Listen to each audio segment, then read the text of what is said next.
becoming self-aware to any degree is going to help you in every aspect of your life. Sit down by yourself, think about what you're thinking about. That goes into breaking and building habits that you want to make or break. That awareness of, feel like I have to do this thing. My body's telling me I have this urge that I have to do this thing, whatever it might be. But just taking that step back and being aware of, is this benefiting me? Is this what I need to do? Is this what I should be doing? Baby steps. If you're addicted to something, you might not be completely off of it in a week. Or if you have some big goal, you might not be there in a week. So just becoming aware of yourself will benefit you so much, because you're going to be aware of what kind of person you are, aware of the things that you do, and that is your life, how you think, feel, and act. If you can become aware of those things, and you're better able to change those things. Alrighty, ladies and gentlemen, welcome back to the 35th episode of the Conscious Cast. I am your host, Cal, along with my other boy, Mikey Sereday. So today we are going to be having a very interesting discussion in relation to powerlifting, his own experience as an individual, being a first-year college student. And, you know, I've never actually had a formal guest on the podcast besides one of the other hosts, Jason of the podcast. Yeah, you were like my first guest on the show. Honored. And, you know, I've said this about you a lot, you know, and I told you earlier today, like, when I see you, man, like, I just get this natural feeling that you would be a really good guest. And, like, you are very good person in general. You know, like, I feel like... As far as you know. Hey, dude, well, we're not at that point yet. I think I see a lot of traits in you that are similar to me. I would agree. Yeah, so... Yeah, man. So for those who don't know, Mikey is a state champion, two-time state champ, right? When it comes to powerlifting, I'll throw up a little clip of him deadlifting 525 that I filmed and edited for Rec Central. So, yeah, he's a state champ. He's from Newtown, Connecticut. And yeah, I'm also his resident assistant. So I know this. Yes, sir. And we recently won the battle of the residence halls. Yeah, so we have a lot of experience together, and we ball. But so, Mike, why don't you give a little intro for the people of like who you are, what you're interested in, and yeah, like what motivates you as an individual, like just in your interests, you know? Okay, so. Hi, my name is Michael Sereday. So, I'm a first-year student here at Central. I have been weightlifting for a little over 2 years now. I've been very powerlifting specific. So, for those that might be unaware, the sport of powerlifting is you're testing your 1 rep max in the squat, bench press, and deadlift. So my training mainly revolves around improving those 3 lifts. I've been training for that specifically, I'd say probably for about 1.5 years now. And pretty early on, for whatever reason, my deadlift started to trail quite ahead of the other 2 lifts, so I've become a bit of a specialist. You know, sumo doesn't count. Yeah, I do pull sumo, but yeah, still state record. So yeah, I'd say what motivates me for that. I mean, I love the sport of powerlifting for the sense. So in high school, I did wrestling. I've got a big appreciation for individual sports because, interesting. I mean, I've played a few sports. You know, I've had a lot of fun doing a lot of things, but there's this factor to individual sports that you can't find in team sports, because when it's just you competing, no matter what it is, like I said, I wrestled. I'm doing powerlifting now, or even track. You know, of course you can be on a team, you can be part of a club, but you're competing when you're out there. You're running, you're lifting, you're doing whatever on your own. You can't put the blame on anyone else for failure. Yeah. It's all on yourself. So that's, like, you can't have any, like, self-serving bias. No. There's, you know, you could say, oh, you know, the judges, they were against me. My coach made, you know, the wrong call. You gave me the wrong advice. But really, it's all on you. So, like in wrestling, there's sort of a duality to it where you are part of a team. Like there's a very, very strong team bond there. But with powerlifting, you are really out on your own. I don't think there's very many. There are clubs, but it's a very, I guess, self-centered sport. I guess that might be the word for it. It's all on you, like you said, like similar to golf and like sports. I guess you could say swimming in a sense. You know, any sport where it's just, and this is another reason I like powerlifting, is because it's just a number. It's just pure performance. Like in a lot of sports, you know, with anything, there's strategy, there's your style of play or of competition, but in powerlifting or in track or in swimming, it's just a number. Whose number was higher? Who did this quicker? Who lifted the most weight? Yeah. So yeah, I would say the same thing about swimming. So when you're getting, because I know I power lift, but not to the degree that you do. You know, you've been through several meets now. You know, 2 meets. 2 on myself, and I've been to a couple other people's. And you're a future coach. And so yeah. I mean, he's a very knowledgeable guy when it comes to powerlifting, and just life in general. Which we'll get to that very shortly. But yeah, when like you said, when you entered the sport of powerlifting, right? What was I guess so when you were growing up, did you play like a lot of team sports? So when I was very, very young, yeah. like kindergarten age, I played baseball for like a year or two. Okay. That was really fun, but I got taken out of that. And then I really didn't do much for a while. I wanted to wrestle for a very long time, but I wasn't able to until sophomore year for personal undisclosed reasons. But so I played soccer for a few years in middle school. I had a good time with that, but I didn't really feel like it's where I belonged. So I joined Ultimate Frisbee my freshman year in high school, which was amazing. I played for all 4 years. Sick. Junior year, I didn't officially play, but we still, we did what we could, just practice and whatnot. But so I joined wrestling my sophomore year of high school, and that was probably one of the greatest decisions I've ever made in my life. So when you're getting, because I know I power lift, but not to the degree that you do. You know, you've been through several meets now. 2 meets. 2 on myself, and I've been to a couple other people's. And you're a future coach. And so yeah. I mean, he's a very knowledgeable guy when it comes to powerlifting, and just life in general. Which we'll get to that very shortly. But yeah, when like you said, when you entered the sport of powerlifting, right? What was I guess so when you were growing up, did you play like a lot of team sports? So when I was very, very young, like kindergarten age, I played baseball for like a year or two. Okay. That was really fun, but I got taken out of that.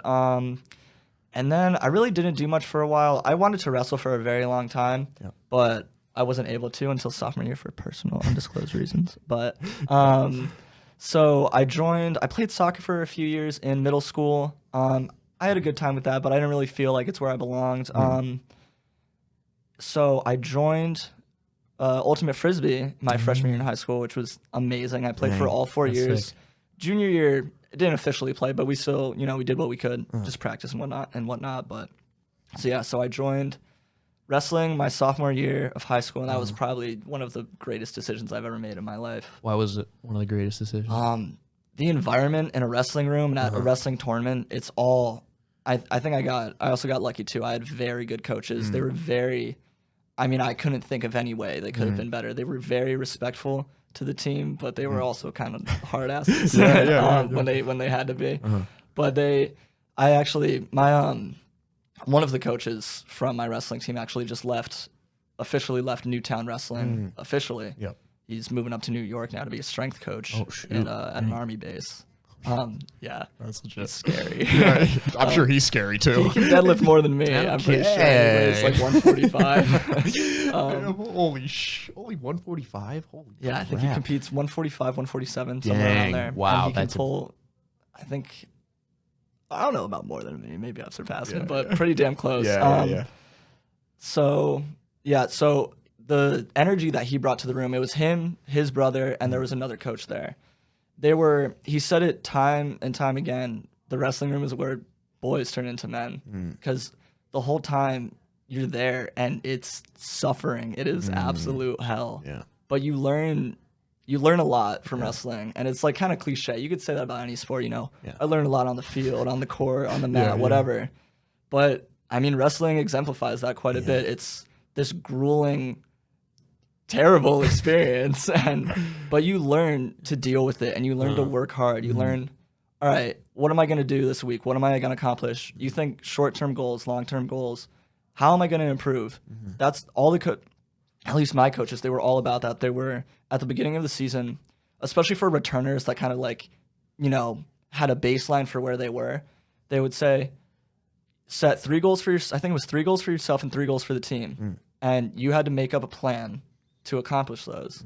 So I think it was so going back to the reason I think it's one of the greatest, probably the greatest decision I've ever personally made, is the coaches I had, they were advocates of that hard work and that sort of discipline. And I think that it's really me and all of my teammates, I'm sure, could say that carries over into every single aspect of your life. Yeah. So, and you know, man, that's such like, it's so important to surround yourself in an environment where you can really grow and thrive, especially when you're young, right? Because interestingly with you, because I know back in my high school, this is just from my own personal experience, a lot of kids like looked at wrestling kind of weird, you know, like, and it is weird. Yeah. I mean, yeah, to be fair, but no, it's a badass sport, right? Where you learn so much, and it's not like a common sport that I guess you could say it's like baseball, basketball, football, you know. And similar to like me, I did crew back in high school, and you know, like I learned like that type of stuff was grueling. Like that was some of the hardest cardio I've ever done in my life, dude. It is crazy, man. Like, and kids on like the football team and just kids in general would be like, "Oh, you do crew? You do that pussy sport?" Like I'm like, and if you're watching this, you know what I'm talking about. But and it was like that was just like their outside perspective looking in, right? But like once you get in, right, inside looking out, you gain this perspective and you really just gain all these traits. And it's like, was there ever a time in your life, because I feel like you're very much an individual that stands out from the crowd, right? And not like, yeah, dude, you stand out, you're a fucking loser. No, but you stand out in a way that like you're willing to do things against like what's normal, right? And like, so whether that be powerlifting too, that's not, it's becoming a lot more popular, but, it is, absolutely. But maybe like when you got into it, I'm not sure when you first got into it, was it around, I mean, it was definitely popular, but not nearly as popular as it is now. I don't think so, no. I was definitely, I've been aware of it for a while. I've always been into strength sports, you know, strongman, powerlifting. Oh, wow. I don't train it personally, but no, I follow it. Okay, gotcha. That bodybuilding, arm wrestling, I'm a big fan of. That's sick. I like that. Yeah. So I've been in the game I started lifting like right when COVID hit. Yeah. Just general, I was a scrawny little kid. I wanted to get bigger. And then like I said, my deadlift started to take off, so I got really into powerlifting. I started learning more about it as a sport and as, you know, as practicing it. So I think it's definitely, a lot of people have told me they think that like the gym is getting a lot more popular. Oh, I think dude, absolutely. It's like a regular, like people just want to be more fit, which is great. Yeah, but also at the same time, I mean, they might not be doing it for the right reasons, you know, like in the sense that like, oh, there's like all their friends are doing it. Like, okay, yes, don't get me wrong. Like it is great to be physically fit, but if you're just doing it because your friends are doing it, you're probably doing it for more egotistical, like prideful reasons. Exactly.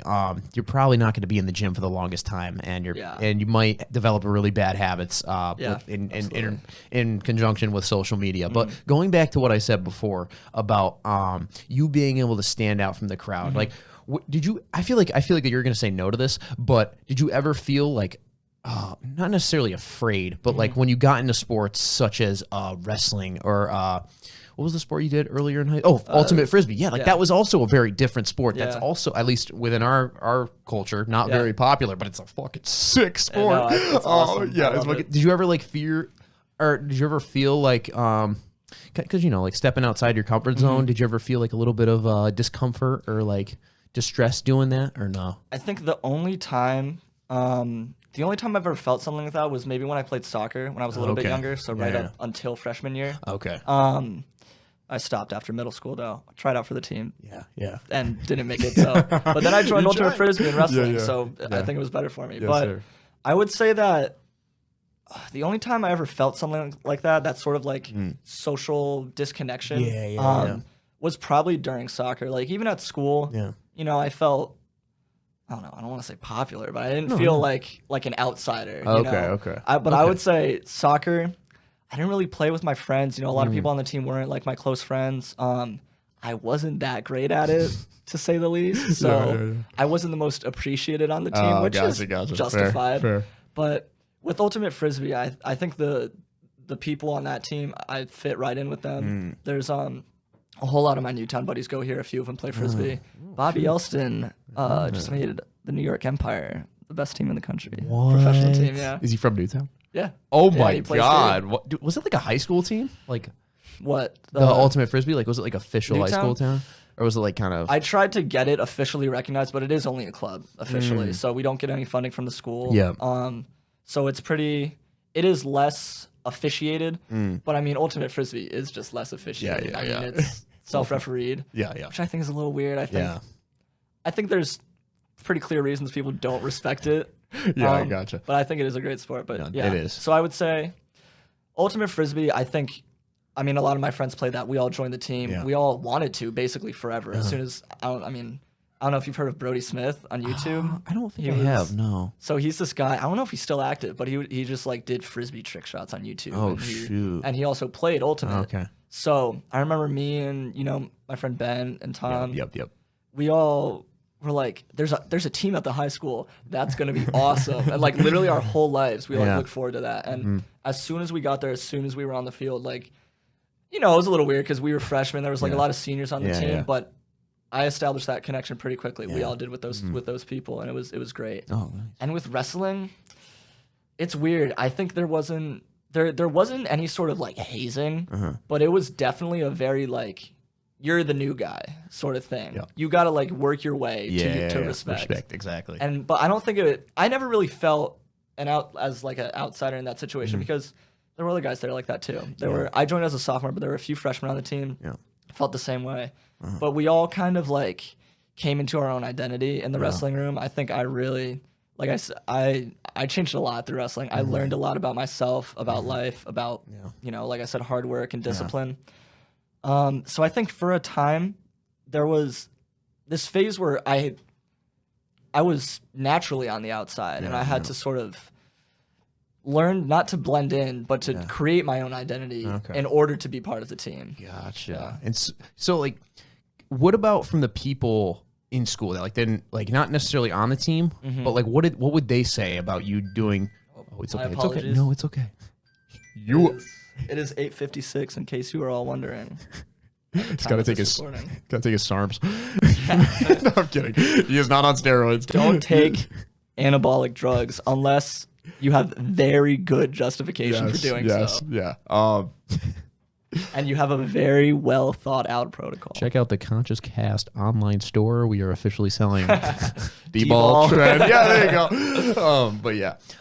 So like, did you ever from kids, your fellow peers, did they? Because I know in my own experience, like I felt like I had to overcome this because like what you said was very important there, creating your own identity, right? Because a lot of times people don't create their identity. They just go along with the crowd, right? And they just like, they're kind of asleep on that part of aspect. They don't realize that they can create their own identity and just be like, fuck what everyone else says. I'm doing what I want, like, which is maybe what you did. But for people like myself, when I did sports like crew, right? And like, I got over that obstacle, obviously, because I did crew. Did you ever feel like others' viewpoints kind of pressuring you in a sense of like oh man, if I do ultimate frisbee or if I do wrestling, I'm going to be looked at this way, I'm going to be judged this way, and I feel like you're also going to say no to this because like you're you got okay. No, go. Yeah. All right, so that one's a little less clear of an answer. I think ultimate frisbee definitely. Yeah. Because it's like it is what everyone thinks it is. Like it is a very. I mean, like I said, I played soccer. I've done a few sports, officially and just recreationally. Frisbee is hard as the F word. Can I say that? Yeah, Frisbee's hard as fuck. Like I remember my freshman year, like there were a lot of kids that did like cross country or track that played frisbee because you had to be in good shape or else you just like didn't get playing time. And it's a high school club sport, so everyone got playing time. But, but it is what everybody thinks it is. It is like a pretty, the people there. It's a pretty hippy dippy sport, but but so like from the people that so pretty much you didn't necessarily care what people thought, like your other people in the school. So that's what I'm getting at is with frisbee. Yes, I honestly did because it was like. You're also young too. You got to take that into consideration, People were, I don't know. People talked about it weirdly. Like people joked about it and whatever. Like, saying it's not a real sport and whatnot. Some people were serious about that. Some were just screwing around. We all say it ourselves. It's not a real sport. But, same. Yeah, that's what I did with crew. But it was that was honestly like pretty annoying because like it was. Like you said, there's like that outsider perspective that they have because they haven't experienced it themselves. So with frisbee, yes, I would say there was a little bit of like Like, yeah, I play frisbee. You know, yeah. it's not the coolest. It's not the most badass. Wasn't It as- can be, but it can be. It's badass as fuck. All Yeah. right, yeah, and like I think there, like, it wasn't because like compared to basketball, football, all these other sports, they're very much accepted, right? Types of things within high school. They're considered a norm, right? Yeah, And like when you, I mean, every high school has a basketball team, a football team. exactly, and it deviating from that. Unfortunately, and like, it's like I said before, they're young individuals, right? Yeah. Like they don't know any better, you know, and like obviously they can take a step back and like be like, oh, it doesn't matter. Yeah. Let people do what the hell they want. But like when you created your own identity, right, and you did wrestling, like how did you find that helped you as compared to before? Like when you were like were getting into ultimate frisbee, were you kind of like when you felt that pressure, right? Did creating your own identity help like alleviate that pressure in a sense? The pressure of like Others that judging you. outside perspective. Yeah. I think it definitely did Yeah. because. So I was gonna say with With ultimate frisbee, with wrestling. gaining Say respect. the question again. So no, you're okay. So did as compared to before, right? When you were doing ultimate Oh, frisbee, did it help me alleviate? Yeah, that sort of alleviate. pressure? Yeah, and people like judging you, like you caring about what other people thought. So I think that. So I was gonna say this earlier. So with wrestling, they didn't want you to like kind of mesh in. They wanted you because they were like, you know, obviously like people. Generally speaking, people want you to act like them and do the same things that they do. You know, that's just how it's just society works. Yeah, exactly, yeah. literally. But with wrestling, it was like they didn't want you to. There was no motivation to be like anyone else. It was just you're there, I'm here, and we're just on this conglomeration together of a team. Because like I said earlier, like it's an individual and a team sport, so there is that team connection. But it really is just a group of individuals as opposed to a team sport. So I think that with wrestling, it is definitely looked at kind of as like a, I don't know what the word is for it. It's not. I don't think people think of it. Some people think of it as weird, but not in the same way of frisbee. It is like it's niche. Yeah, you know, definitely. That's I'm a very good way. I'm a unique kind of guy. You know, I'm niche. But, You are. but it made me prideful of that. Like the same thing with powerlifting. Like I think powerlifting, it's a very simple sport. It's very basic. It's move this metal object from point A to point B. How much metal can you move from point A to point B? But even that, it's like it is a pretty low key sport. But it's like it's made me prideful. That's assisted me in creating my own identity. Is the fact that I do this thing that not a lot of people are interested in, but that's me. I love these things. I love ultimate frisbee. I don't play anymore. Sadly, maybe I have a deal with Bobby Elson. Oh, okay. There's this player on the Empire who's like 8 feet tall, and he's won MVP maybe 2 years in a row. Holy crap! At least 1 year in the past couple of years. And I said, if you can sky Ben Yacht, that's the player. So skying someone is like jumping over them and grabbing a frisbee. Yep. I said, if you can sky Ben Yacht, I will play ultimate frisbee at Central for an undetermined amount of time. I shook his hand. We got a deal. But yeah. So I think it was just this gradual realization that that everyone has to realize at some point is like, so like I said with wrestling, they didn't want you to be like them. It's not a lot of people have that strong of a concern for who you are, what you do, and that just eventually it was like I embraced that sort of like weirdo aspect of frisbee. Like it's a goofy sport. I went out there. I would always like roll my shorts up really high so it looked like I wasn't wearing shorts and like my jersey would be over it. So. And like I would do weird shit out on the field because like you could. It's frisbee, But so it just took some time to embrace that, and I feel like that's what alleviated the pressure. It wasn't conforming to that pressure and letting it win. It was like creating that identity because I don't care what other people think. I do weird sports that other people don't like. Wrestling, people are like, oh, you're like in that leotard and rolling around with some big sweaty guy. Yeah, it's awesome. I love doing that. I do. For a while. That's a cool way to say that, bro. For a while, I was doing that for multiple hours a day, 6 days a week. Yeah. And it was one of the greatest experiences of my life. It's just embracing that nicheness. And then that nicheness is who you are. Exactly. And I think like whether it be rolling around with naked dudes for not naked. Oh, sorry, with leotards. Yeah, my bad.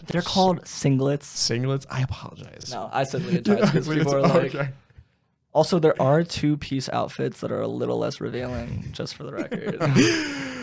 Oh man, that's so funny, bro. No, but that is like such a cool way to look at it too.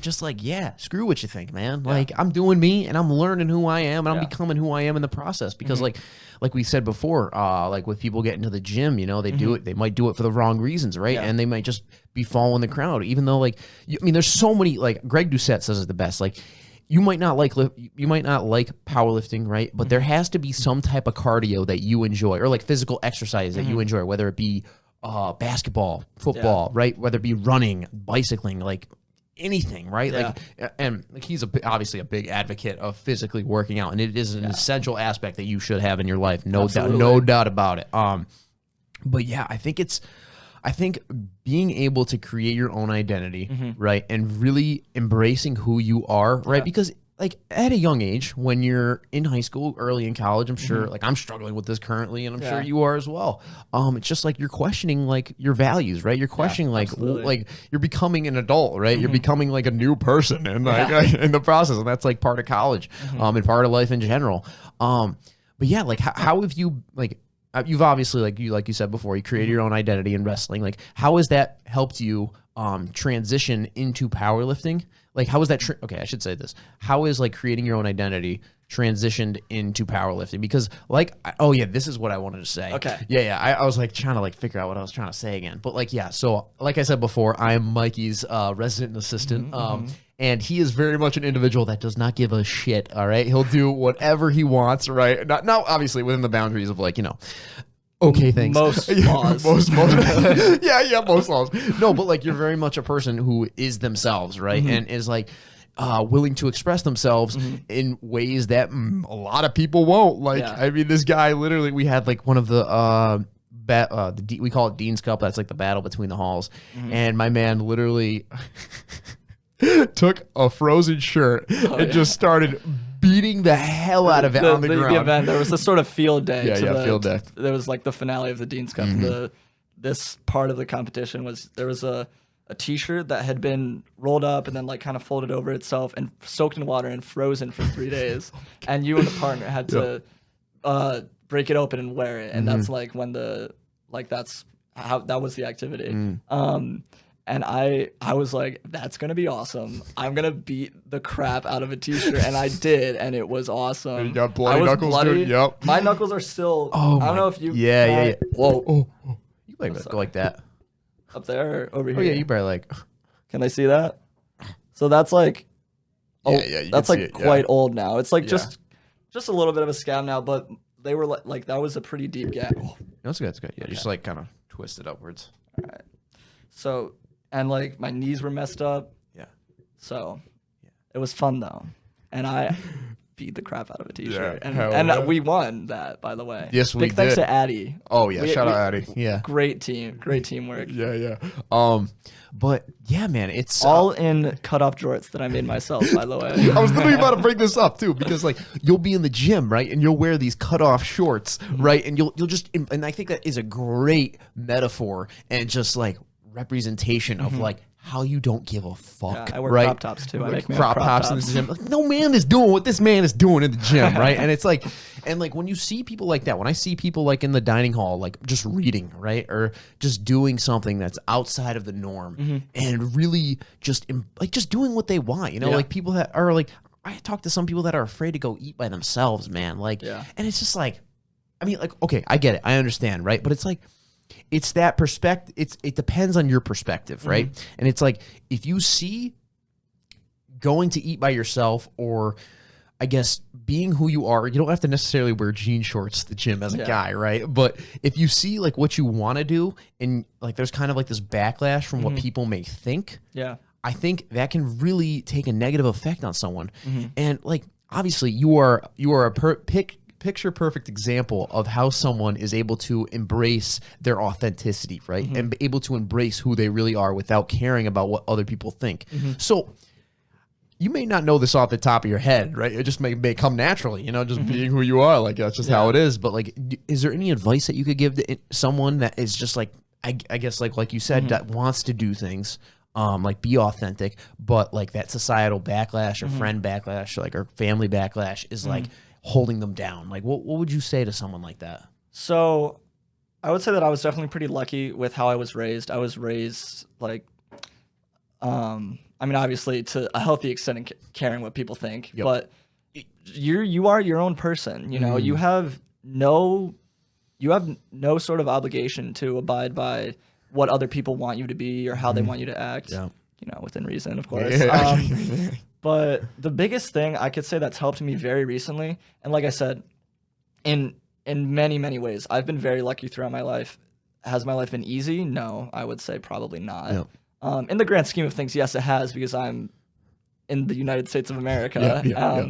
But I had a pretty difficult upbringing. I'm still in that upbringing. You know, my life isn't the smoothest, but I think that I've been very, very lucky with the specific hardships that I've had and the specific things that I've experienced, because it's been pretty conducive to an environment and a mindset that allows me to sort of come into my own identity. But a big piece of advice that I've really embraced recently, like within the past few months, like you said, something as simple as going to lunch by yourself or going to eat at the dining hall by yourself. If you can become comfortable in your own headspace, if you can just spend time by yourself, you know, obviously there's hours where we're by ourselves, but we can take that time to be very mindful. Think about your thoughts, you know, think about, how do I feel about things? What are my interests? What are my values? Like a little while ago, like I wrote down on a piece of paper everything that I want to accomplish in my life. And I'd like to keep that private, but it was like, like I wrote it down. I just thought, and obviously they were pretty general goals, but it can take a while to, you know, think of specific things like, what are my goals? What are really my values? But spend time by yourself and just think. You don't have to do anything. I think social media is terrible for this sort of thing. I think it's a great tool in certain ways, but it's conducive to this, like, you know, hive mentality. If you could spend time off your phone, off your computer, off whatever, just learn about yourself. You know, if you're, you know, meeting someone for the first time, if you're going on a date with someone, or if you're meeting someone for whatever reason, you want to learn about them. Take some time. I feel like people don't think about this. Learn about yourself. Who am I? What do I like? What do I prioritize? What do I want to prioritize? And like I said, especially if you can have like this is less of a self-identity thing and more of like a goal sort of thing. But if you can write stuff down and have a tangible representation of these things in your head, I think that's very conducive to achieving those goals, you know, exuding those attributes that you want to. And just recognizing, you know, we're all products of our condition, but you can create the person that you want to be. You know, I've gone through a lot of changes. I've done a little bit of rebranding from high school to college. And I think I'm on my way, at least, to creating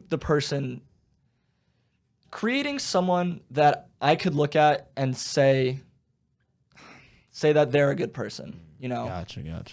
Yeah, cool. I know that was a bit of a ramble, but I think a lot of thoughts. I think a lot of thoughts. Okay. I think that was really good. Like you said, spend time with yourself. Investigate who the fuck you are, right? Yeah, like, really. And so many people, like I know this person, and sorry if you're watching this, I will obviously not name drop, but she's like, I hate like when I have to always be, something always has to be stimulating in my environment. She didn't say it like that, but meaning she always has to be distracted by something. No, and I very well know that feeling. And I say, sorry to interrupt you, but I tell this to a lot of people. I've got like reverse social anxiety. Told me this, I've said it to you. Yeah, you told me, I like crave social interaction. I love, more than anything, I love talking to people. Like this, you invited me on this show, and I was like, hell yeah. Talking to a person, that's amazing. Yeah. So simple. So it has been pretty difficult for me, it was almost like, it's very difficult. So I struggle with something called depersonalization, which is it's a lack or a loss of self-identity. That's the very simple, on the surface way of putting it. So it's been pretty difficult to deal with the fact that I do have to kind of create my own identity, you know. But yeah, so I've had to overcome this like FOMO. I mean, most people have heard of FOMO, fear of missing out. Yep. I've got that like to the max, man. So it has it has been pretty hard. Like, you know, sometimes I'm lying in bed or sitting in my room, whatever, or I'm out wherever. And it's just like I feel like scared. I feel anxious, honestly. Wow. A lot of the time. I've gotten better lately because, like I said, very recently I've come into this. Learn about yourself. Spend time with yourself. That's how I've started to look at it differently. So if you always need to be distracted, if you always need to, which, like I said, I understand and can relate to fully. Absolutely. If you always feel that need to be distracted or to be stimulated, think of it as just you're spending time with yourself. You know, you're learning about yourself. And like, interestingly, you say that, right? Because I notice when I'm on my phone a lot, right? And I'm like, oh man, I'm just like, maybe I have to go do an assignment or something like that, or I just feel like I've been on technology a lot because, you know, editing videos, like I'm just doing schoolwork or just like, you know, just on my phone in general, you know, like it's just like such a big part of our lives, you know. Like I hate to be honest, but it is, you know, it's like a part everywhere. of us. You know, people give like doctors or, you know, health teachers or parents, whoever. They give recommendations or limitations on how much screen time you should get. That's the buzzword nowadays is screen time. Dude, my whole life is screen time. Like, I think it does kind of suck that like, but I mean, you know, like there are useful tools like computers, phones, everything, but my whole life is on a screen. Are you kidding me? Like, oh, minimize your blue light exposure. My whole life is blue light exposure. My job, schoolwork, talking to people, doing everything is blue light exposure. Gotcha. Yeah, I mean, so it's like going back to like that example that I used earlier, that people are afraid to view their own thoughts, right? And it's very good you got into this like reflective and like reflective type of state, because I remember when I first got into like meditation and just really being able to think about my own thoughts, because a lot of people can't see their own thoughts, right? They're just like subconsciously guided, like unawarely. I don't think that's a word, but being unaware. If you can tell what it means, it's a word. It's a word. The Sereday dictionary. But yeah. What did you use? Unawarely? Unawarely. Yeah, Sure. First word in the Sereday dictionary. I'll write it down. Unawarely. Yes, sir. But yeah, like once you start to be able to see these thoughts, right, you can notice them as patterns, right, because you are not your thoughts, right? And a lot of times people will just be guided by that voice in their head. And I remember when I was first able to see my thoughts for the first time, I was like, whoa. I was like, what the fuck? Because what you realize is there's some space there that you can observe your thoughts, right? And exactly what you said there, thinking about your own thoughts or observing your own thoughts, right? You begin to detach from those thoughts, right? And they don't have as much of a control over who you are, right? And then once you're like, why am I thinking this way? Why am I this way? You know, and I feel like I have no ability to change it, right? Even you don't even have to meditate, right? You can just be by yourself, investigate who you are. It's just the awareness. That's all that is. Put down the phone, right? Put down the technology, and you may be getting the urge, like I know in my own experience, like I'll get the urge to go back on my phone, right? To go back on technology, to re-distract myself. And that's how my body feels. But once you like get past that urge, you notice that you see your thoughts for the first time, or maybe you just see your thoughts in general, and then you realize it's like such a much better effect. And I think just in general, being able to do that will allow someone to truly become who they are and change their identity. Like you said, you did a little bit of rebranding back, you know, into college, which I think a lot of people do. But a little bit, just because I was in high school, I was like the skinny weird kid. And now, oh, really? Like I remember one time someone was like, you know, Kai. Yes, on the first floor? Kai. Yep. Cool dude. Cool dude. He was like very strong. He was talking about Pokemon Go or some game and. But he is most certainly he called himself like a nerd or a geek or something. You would not look at this guy and call him a nerd. But he was like, oh, he was talking to me. He's like, you're not a nerd, right? You don't play this stuff. You're like this. I don't remember what words he used, but he's like, you're in the gym and everything. You're like a meathead. I'm like, dude, 2 years ago, nobody on earth would say that about me. Wow, really? Yeah. Dang, I didn't know I was like. I would say I'm the same person, but it's, you know, obviously in high school, you know, you're around people you've known like your whole life and they know me as like that weird skinny kid, you know? and I'm this, you know. Now I'm this weird jacked kid. You're who you are. Exactly. Who you are is weird, you know. It's maybe it fits into the mold, but maybe it doesn't. But yeah, like being weird, right? Being like this unique individual, right? And whether that be in powerlifting, whether that be playing Pokemon Go, as a man that can, Dude, so many people play Pokemon Dude, Go. I didn't know that it was still like popular. dude, like it that. really is. I think they have a Pokemon Go club actually. Really? Yeah. I don't think I'll join anytime soon, but I don't think I will. But yeah, I think thinking about your own thoughts, right, and really making that space in your head, because what you said there, right? I think back when you first dove into this topic was like developing a stable headspace, right, and that is so key to just life in general. If you can be comfortable on your own, by yourself in your own head, which has been very difficult for me to do, you will be able to accomplish so much more than if you're always worrying about, and like I mean, I have terrible anxiety about a lot of stuff, but you know, I worry about a lot. But if you can gain, like you said, that stability, that comfort on your own, thinking, just aware of your own thoughts, that's laying the foundation for a lot of success in a lot of ways. Yeah, because that is the foundation of your life. Like you wouldn't be able to experience without your awareness and like just being able to. That was good. Yeah. Like no, it's facts though. I mean, like you wouldn't be able to experience without your like consciousness, right? Exactly. And like when I say consciousness, don't be like ooh, like just consciousness means awareness. Just being conscious of the things in your life, right? And you begin to see, like I said before, these thought patterns, right?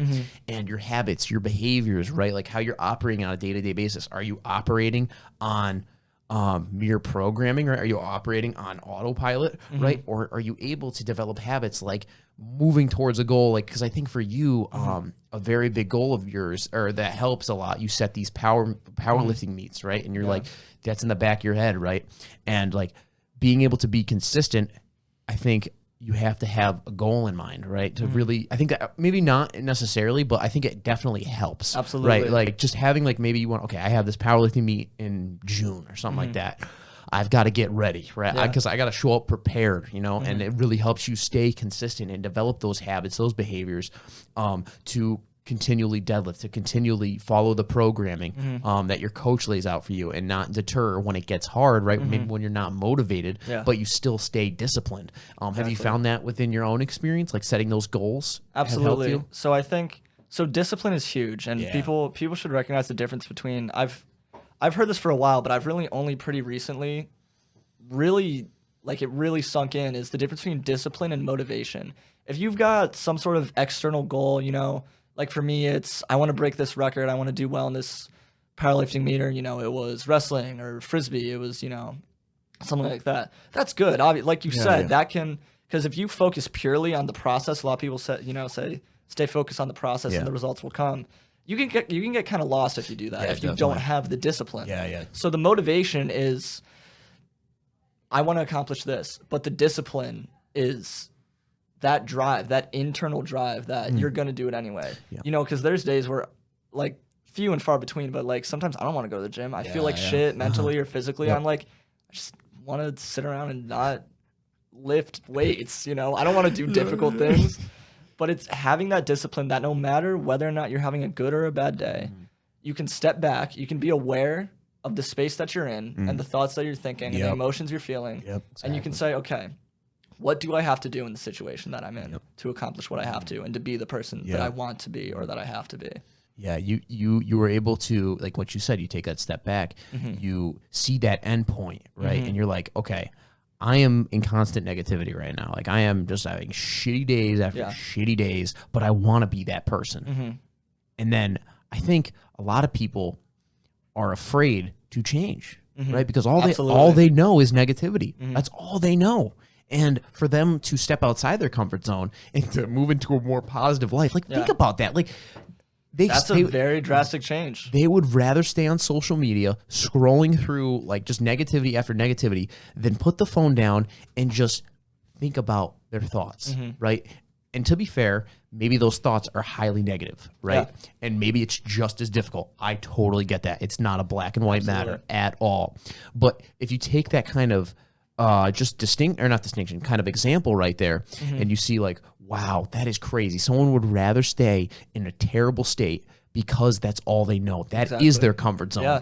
What Change is is scary in every in every circumstance it is. And I think like what your circle is, I guess you could say, beyond just like the people around you, like what your comfort zone is, like that is so important because like along with developing a stable mental state, if you can develop a comfort zone where obviously it's always because like my friend Cole says, he's like no growth happens inside the comfort zone, right? You have to get outside your comfort zone. Like I'm sure pulling 525 pounds, 545 pounds on a stage. 540. I've never pulled more than 540. I probably could. Probably could at one point. But yeah, but like you get what I'm saying. Like going up to an event that's publicly displayed, right? Or not publicly, but like you get what I'm saying. Like an event, your heartbeat's gonna be throbbing, and like a lot of people may like see that and be deterred. They're like, "Oh, fuck that, dude." You know, like. But also, it's also if you're able to set that goal, and I think kind of like in contrast with your point, you said like a lot of people get stuck in the process, right? I think in opposition to that, a lot of people get stuck in the end goal because they'll just be like, you lose focus of the now. Exactly. So there's that dichotomy. Is that the right word? Yeah. There's that dichotomy. The Sereday dictionary, ladies and gentlemen. No, that's a real word. Yeah. In an actual dictionary. So what's your dictionary? Just like The fake words that we make up. for Maureen watching this, that is Aki, okay? That is not a word, all She right? taught me what that meant the other day. See? Yeah, she taught you I what it don't know. meant. You didn't All right. know what it meant. I'm an old soul though. I'm not same. hip with the kids. Same, you know? I don't same, know same. their lingo, Yeah, no, I am the jargon, same. if you will, which I think is an actual word. you know that is jargon. It's like dumb. it's Lingo. Yeah, like what the jargon. Exactly. What were we talking about? Getting lost in the process. Oh, the yes, dichotomy. yeah, the dichotomy. We were talking about the dichotomy. There's that duality to it where you have to recognize both the end goal and the work to get to it. Because, you know, if I'll use powerlifting as an example, you know, for me it was for a long time. So when I first got into training for like powerlifting specific, it was not when my senior wrestling season was canceled. So I was just lifting to. Poor guy. I'm sorry, man. It was very unfortunate, but hey, I'm happy with where I am now, so it's okay. Of course, you know. That's all that matters. And I've through that gotten into powerlifting. Maybe I wouldn't have if the season hadn't gotten canceled. No kidding. Canceled. Oh wow. So how my powerlifting journey, career, if you will, whatever you want to call it, first started. I was just lifting to get bigger and stronger for wrestling, and because I didn't want to be skinny anymore. And then my deadlift started to take off, and my coach sent me the state record, and he was like, "This isn't too far off from," or maybe it was at the time, but we thought it was achievable. I was like, I think I could do that. So that's that end goal. This is what I want to accomplish. And if you have, you know, you could, you know, go on. You can. Should I stop right now? Or keep going? Okay. Like you could get in a car and go on a drive, and you know, just have just a relaxed time and not really, you know, go anywhere. But if you have a destination, you're gonna accomplish something. If you have you know, like if you have a goal to set. So like I said, for me it was that state record. This is where I want to be in the future. And you know, it was by whatever time the competition was, the powerlifting competition. That guides you in that direction. Because I could just say, I want my deadlift to get better. But how much better do I want it to get in what time span? And then there's that, and then there's the process. And with team sports, you know, with powerlifting, you're basically doing the same thing all day, every day, you know? And I enjoy it. A lot of people enjoy it. But with something like wrestling, it is very much so about the process. It's less tangible of a goal because you could say, I want to be a state champion or a conference champion. It's a little less concrete. You know, like I said earlier with like track or powerlifting, it's like it's a number. That's how you win. Oh, okay. Whose Gotcha. number's higher? Yeah. With wrestling, it's how hard am I going to work today? You know, what tiny little improvement am I going to make today that's going to compound into my end goal, you know? Yeah, man. And it's like, you made such a good, because they're both so important because even with me, like my goal going into this semester was to hit 405 on deadlift. Which he did. Yes, sir, baby. I will. We'll leave that for my TikTok. All right. So, like my goal was like 225 bench. 405 deadlift. You're there, dude. I'm like 222. No, dude, you got it. I attempted it and I got like. You did? When? It was like a couple days before that. I tried it twice and I literally got halfway up and I was like, dude, I know. you're right fucking there. I know. If you have a good day, you're there. Yeah, no, I'll be there. I'll be there shortly. Oh, bro. No, yeah, definitely. And then I think on squat, I don't really like to go for 1 rep maxes on squat. That's just me personally because I have a bad lower back. So I like rep PRs a little bit more. So my goal was like, I mean, I hit 335 for 2. And I felt like I could have done 335 for 3, but my lower back was like, nah. But yeah, it's like, so kind of using that as an example, like I set those goals at the beginning of the semester, right? And as time went on, like at the beginning, I was like, oh yeah, let's go. That's the motivation part, right? But I kind of lost that motivation over time, and I was like, it was in the back of my mind, right? And I was still working towards it, like absolutely, like, but it wasn't necessarily a priority of mine. Like I'm still working towards this goal, but it's more so passive, and it wasn't something like that. I woke up in the morning and I was like, oh, 405 deadlift, 405, like that's all I could think about. But it was just kind of like this thing in the back of my head, like, oh, it's something I like to do, and it was a goal of mine, but I necessarily I didn't necessarily have that passion, but I still had the discipline, right? So that discipline came through, and it allowed me, like during the process and in the now, to not be so. Even though I didn't have that necessarily firm goal in my conscious mind, in mind, that like would fuel me. Yeah. So luckily for me, like I had that discipline. But for people that don't, right? Maybe they look at someone on like social media deadlifting like 7 plates on like.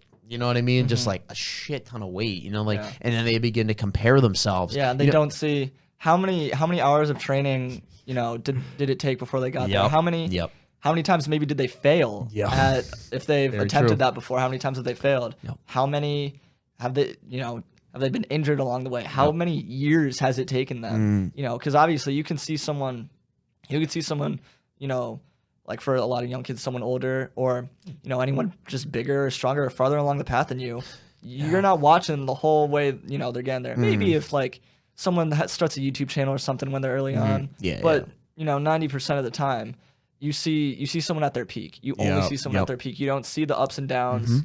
And like, I've got an Instagram page, Sereday_power. But, oh yes, sir. Go check it out. And like, I try to, you know, share a lot of stuff, you know, my ups, my downs, and everything. It's very good page, by the way. You should definitely go follow it. It's very interesting to watch. I love watching it. So it's very good. But it's having that recognition of, okay, there's an end goal that I can achieve. You should set goals that you can achieve. A high bar, but an achievable bar. And you should. ADHD brain. No, it's okay. Take your time, man. You're good. So you have to have that end goal, but you have to also recognize it's going to take time to get there. And like you mentioned earlier, the comfort zone. It's a lot of this, a lot of the, oh, I don't want to go to the gym or I don't want to, whatever it takes. You know, obviously the gym is an easy example for all this because, you know, it's just a number. It's I go there, I do this weight for this reps, for these sets. So it's an easy example. But with anything, with a job or with school, you have a goal, you have things you have to do to accomplish that goal, and sometimes you don't want to do those things because it's easier not to. So you mentioned the comfort zone earlier, and I think a big part of that too is habits. Habits are so hard to break and to form, and if you're in the habit of doing certain things or being in a certain environment that isn't conducive to productivity or conducive to accomplishing your goals, it's hard. My voice didn't crack, your ears cracked. Get it right, people. It can be hard to break those habits in a way that, you know, you could say, I want to accomplish this, but the habits you currently have might be holding you back from that. And that's a very difficult thing to do. Like I said, you know, my like reverse social, just broke my hair tie. My reverse social anxiety. It's like, quote unquote, like that holds me back from discovering myself, from spending time alone and thinking about my thoughts, being aware of myself. So that you just have to have, and all of this is very difficult. This isn't just like, oh, next week I'm going to be a completely different person. I'm going to be shredded. I'm going to be so, you know, my grades are going to be, I'm going to have a 4. I'm going to go from a 1.5 or 1.4 to 4.0, you know. I'm going to be a completely different person. It's a process. Compounding interest, you know. So you have to have that discipline, and that's a habit that you build. Like, again, going to the gym, it's an easy example. I don't want to go to the gym today. I'm going to stay home and just do whatever. Yeah, that's reasonable. That's how the human brain is wired. I don't want to do things that seem difficult or threatening to any degree. You know, I want to stay where I am and where I know I'm safe. But then you have to slowly, very, very slowly get to that point where the habit is then, all right, I got to go to the gym today. All right, I got to get this assignment done. I got to get this report done. I got to, you know, if you have a video project you're working on, I got to get this done. And it becomes hard to fall out of it, you know? Yeah, very facts. Yeah. I feel like you need to do it. Addicted to the gym, which, you know, it's a healthy addiction, but my mental state is very dependent on it. Gotcha. So that discipline comes from that habit. From, okay, I'm going to go home after work or after school, I'm going to do this, and then I'm going to go to the gym. That's what my routine is. That's a very, very difficult place to get to. It can take a very long time. Absolutely. You know, there were a lot of times where, you know, maybe it wasn't a regular thing, but I've skipped the gym now and then. Because, like, it's hard, you know? But you don't feel good, though, after. No, you don't. You're like, damn, you know, there's something I could have accomplished today. And a part of that, too, so this is a quote I heard from wrestling. I've got a lot of quotes I could share from wrestling. Some of them vulgar, some of them not. But this one was, there's excuses. You know, someone can be, I'm paraphrasing here. I don't remember who said this or exactly what it was. Someone can be, you know, in their current state. Someone can be stronger than you. Someone can be in better shape than you, faster than you, whatever. There is no excuse for somebody to not work harder than you. And sometimes all that hard work is getting to the point of hard work. Because hard work is hard. It's in the word. It's in the word. In the phrase or whatever. So it's just over time, building that habit slowly but surely. It doesn't have to be, all right, this week I did absolutely nothing. I'm a terrible person. I'm too fat or I'm too skinny and I'm lazy and I suck at everything. The next week, you're probably not going to feel amazing about yourself. You're not going to be in amazing shape. You're not going to be, you know, getting everything done when you need to. Maybe you get one assignment done on time. For me, that's pretty good. You know, and interesting. Over college, I've gotten much better at, okay, I'm going to put myself in an environment that's going to be conducive to my productivity. And over time, I've gotten a lot better at handing assignments in on time. Nice. Whoa, that's crazy. You know? So it's over time, that just chipping away at it. And I know I love to ramble, but just chipping away little by little, that's what's going to get you progress. And that's what's going to get you to your goals. It doesn't have to be, tomorrow I'm going to do this. You know, I'm going to accomplish everything I want to. It's, tomorrow I'm going to get one step closer. Exactly. That's all it has to be. Baby steps. You know, one step forward is a hell of a lot better than steps backwards or no steps at all, you know? Yeah, and it's not becoming blinded by that goal, because like people will look at the goal and they'll just be like, holy shit, bro, there's no way. It's literally like looking at that power lifter or physique, like Chris Bumstead or Jamal Browner, right, on Instagram. It's like, that's the, like, they love to be like that, but they, like you said before, they don't know the process. It takes actual years and steroids. And it's important to know. No, you have to take steroids. No, I'm just kidding. But I think a big thing there, going back a little bit farther, is like, once you do something for such a long time, it turns in from something that becomes a hassle into a necessity, right?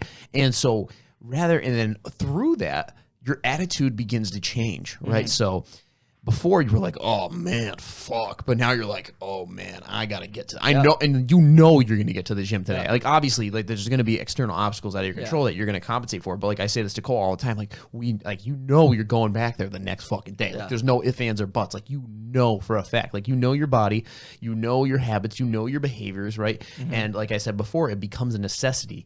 And and also this can kind of become a detriment, because depending on what type of habits and behaviors you form, whether that be like with like drugs, you know, alcohol, like it becomes it's obviously not a necessity. Clearly, you know, both of us don't drink or smoke. At least you don't drink or smoke, right? I don't either. And I'm perfectly fine. But for other people, they need it within their lives. And unfortunately, it's not like the gym, right? Or like just reading or something. A habit's a habit. Whether or not, like I said, you have to break negative habits and make positive ones. And both of those things are very hard to do. Yep, definitely. You know, because once you get in a rhythm with anything in your life, it's very, very hard to deviate from that. Yeah, exactly, because that's what you're used to doing. That's what your body's used to doing. Exactly. And so, like, you might consciously, like, want the change, but, like, your body subconsciously is like, yeah, nah, man, I'm good. So, like, it has to go through your conscious mind and that conscious effort and willingness to make a change. And like you said, people, rather than taking baby steps, they'll be blinded by the goal. They try to take leaps and bounds that are too far for them to take. Yep, and they don't make any progress. And I think that is a great place to wrap this bad boy up. Is there any other thoughts you'd like to say, my man? I just think so. There's been a lot said here. Yeah, there has been. Whatever you want to say, man. Feel free. You can take a follow Sereday _ power on Instagram. No, but absolutely. Yeah, I will tag you in the description. Okay, cool. Thank you. But no, a big takeaway is just becoming self-aware to any degree is going to help you in every aspect of your life. Yeah. Like, we mentioned it a dozen times. Sit down by yourself. Think about what you're thinking about, you know, and that goes into breaking and building habits that you want to, make or break. It's, that awareness of, okay, I feel comfortable, I feel like I have to do this thing, like you said, with like drugs or with something negative like that. My body's telling me I have this urge that I have to do this thing, whatever it might be. But just taking that step back and being aware of, is this benefiting me? Is this what I need to do? Is this what I should be doing? And like I said, we've all said it, baby steps. Like, if you're addicted to something, you might not be completely off of it in a week. Or if you have some big goal, you might not be there in a week. So just becoming aware of yourself will benefit you so much, because you're going to be aware of what kind of person you are. You're going to be aware of the things that you do. And that is your life, how you think, feel, and act. If you can become aware of those things, then you're better able to change those things. Absolutely. And I think my concluding sentence would be, if a habit is formed, right, that habit can be undone, right? Yeah, I think that's a very good point. Like you said, turn those negative habits into positive ones and become who you are.